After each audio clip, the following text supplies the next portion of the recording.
Hello বন্ধুরা, বিকেলের চায়ের টিফিনে এরকম একটা মুখরোচক খাবার থাকলে আর কি চাই। এই জন্য আমি চিকেন নিয়েছি। দেখুন,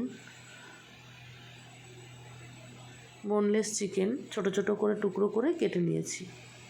আমি নিলাম লবণ, ধনিয়া গুঁড়ো, আর দিচ্ছি আদা রসুন বাটা। এটাকে ভালো করে একসঙ্গে আমি মাংসের সঙ্গে মাখিয়ে নিচ্ছি।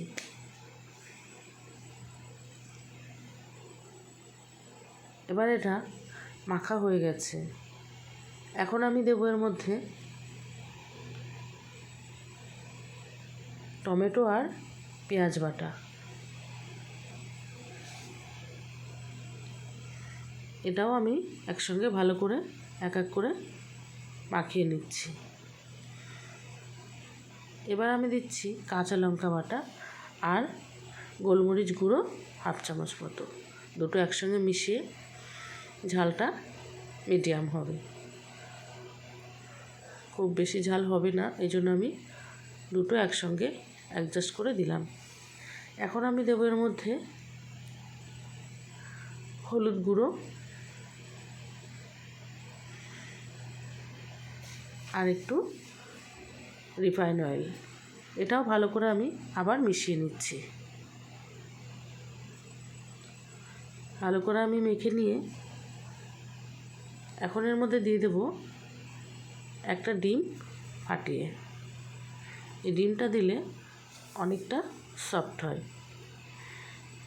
এবার দিচ্ছি আমি কর্নফ্লাওয়ার 1 কাপ মতো। এগুলো সব একসঙ্গে ভালো করে আমি হাতে ভালো করে মেখে নিচ্ছি, যাতে মশলাটা ওর গায়ের মধ্যে ঢুকে যায়, চিকেনটা পুরো মশলায় ভালোভাবে মেখে যায়। আমি 20 মিনিটের জন্য ঢেকে রেখেছিলাম। এখন আমি এটা ভাজা করব। দেখুন, কড়াইতে আমি দিচ্ছি রিফাইন অয়েল। তেল গরম হয়ে গেছে। আমি ছোট ছোট টুকরোগুলো একটা একটা করে ছেড়ে দিচ্ছি। একদম আঁচটা একটু গ্যাসের ফ্লেমটা কমিয়ে দিয়েই এটা করব। আস্তে আস্তে ধীরে ধীরে ভাজাটা হবে ভেতরে, আর না হলে জোরে দিলে পুড়ে উঠবে। এইভাবে আস্তে করে আমরা ভাজছি। এপাশ ওপাশ ভালো করে ভেজে নিয়েছি।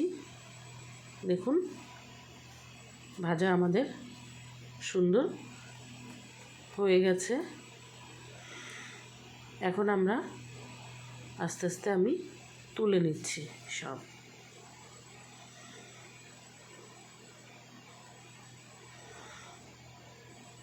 চিকেন ভাজার পকোড়াটা এত সুন্দর একটা কালার এসছে, আর গন্ধটা খুব সুন্দর। তো এটা আমরা সস দিয়েও খেতে পারি। দেখুন, আমি দেখাচ্ছি ভেঙে কতটা সফট ভেতরে আর উপরে ক্রাঞ্চি। অবশ্যই এটা বাড়িতে বানিয়ে খেয়ে দেখবেন কেমন হয়েছে। ভালো লাগলে লাইক করবেন, সাবস্ক্রাইব করবেন, শেয়ার করবেন।